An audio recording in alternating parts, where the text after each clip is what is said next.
I was just recently in 4 different countries in Africa, and I just have to say that to me, one of my main reasons for wanting to be in Congress is to work on U.S.-Africa policy and to make sure that we begin to view the continent differently, more as a partner. We're really talking about all of the millions of people who have been displaced in Nigeria because of the insurgency of Boko Haram. We're a university. Our job is to educate the young people who are there to become the leaders, the future leaders of what will be the 3rd largest country in the world. And we're working really hard to do that at the same time, dealing with an insurgency in our backyard and now a famine. It seems to me that we're talking about 2 distinct issues, though they're directly related. First, strategies for peace building in northern Nigeria, and second, the delivery of humanitarian relief to respond to a famine that may be the largest we have ever seen.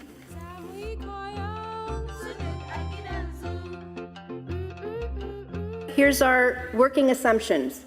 And they're simple but very important to us. Religion is an instrument of peace, youth must be engaged, education is the foundation of a society, and women are at the center of all of it.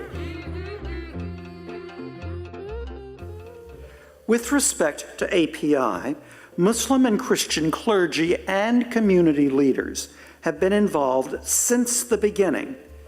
Before this started, it would be considered criminal for a pastor and a imam to relate closely. There was intense hatred, there was suspicion, and we were not friendly at all because there was all kinds of name calling. We saw them as our enemies, they also saw us as their enemies. We have gone into research and into telling people, teaching people, preaching that contrary to what people believe, religion is not preaching for any violence or terrorism. Members of the AUN-API Peace Initiative identify those vulnerable youth that they're worried about. And then the university designs programs for them. Feed and Read. Peace Through Sports has turned out to be maybe the most preventative model for keeping kids from joining a terrorist group. Isn't that crazy? Sports. Tens of thousands of kids participate in Peace Through Sports. About 18 months ago, after shaking the hands of the latest 1,000 joining on campus, I thanked this big boy and said, thank you for being here, being in Peace Through Sports. And he said, what are you talking about? It was either you or Boko Haram. There's nothing else for us. And we can document that none of the youth associated with our AUN-API joined. This is not an expensive program, but it's a program that gave them something to do. It gave them some education. I think it's giving them some hope. It's really upsetting when I see kids like this on the streets in Yola, with no hope, with no food, with no education.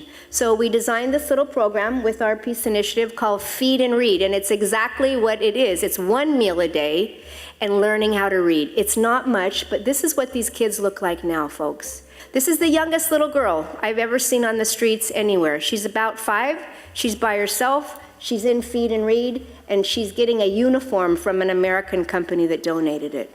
20,000 kids listening to radio. Those kids don't look too happy, but let me tell you what they did that day. We have 750 facilitators out with these kids who are supposed to show up with the radio so they can hear the educational program. Facilitator didn't show up that day. Those boys searched and borrowed a radio. The radio didn't have an antenna.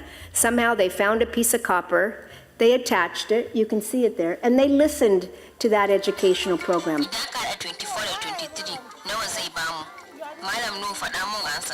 These kids are so hungry to learn, and I just feel it's our responsibility to do everything we can in ways that we can to make sure they keep learning. I can tell you one thing, the last thing you want is millions of young people under a lot of pressure with no access to education.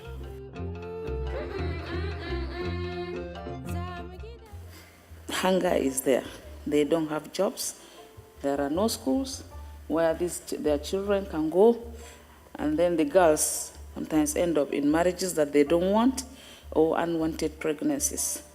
And what we did is to establish or form a group of women, because, you know, women have their children living with them. And they are the ones that take care of the children from babyhood to adulthood, to talk to their children on peace. Women want to be able to earn a living. So there's waste to wealth and creating with threads. Products are created that can be sold. We have hundreds of women doing two very important projects that generate income for them.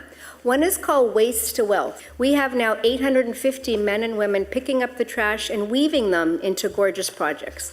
And then, as you know from tailoring, there's always little pieces left. So this is called Creating with Threads.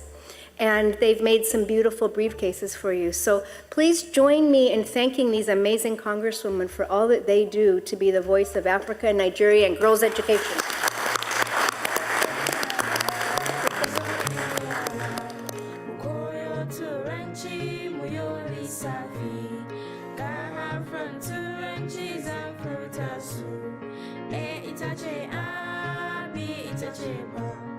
Lambo bin lissafi zan kirga su.